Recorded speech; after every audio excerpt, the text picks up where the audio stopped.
आक के पत्ती के द्वारा उन्हें जल छिड़क के उन्हें स्वागत किया जाता है, उसी का प्रतीक है। तो जस्ट संगी लोग को इसी दिन पर दिखाया जा रहा है और फिर इसके बाद उनको अखाड़ा पर लिया जाएगा। हमारे गाँव के द्वारा गाँव की तरफ दिखाया तो प्रक्रिया हो रही है, आप देख सकते हैं।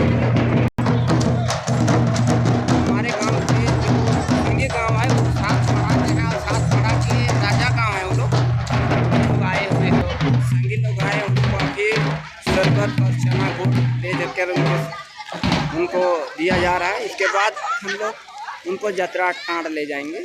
तो अभी स्वागत करने के बाद में जब हम लोग को पानी और जो भी हल्का नाश्ता कहिए या अभी धूप से आए हुए हैं तो उनके लिए पानी की व्यवस्था की गई है। इसके बाद में उन्हें हम लोग जतरा टाँड़ ले जाएंगे। यहाँ पर जतरा लगेगी, जेठ जतरा। तो संगी लोग आए हुए हैं, संगी लोग का स्वागत किया जा रहा है।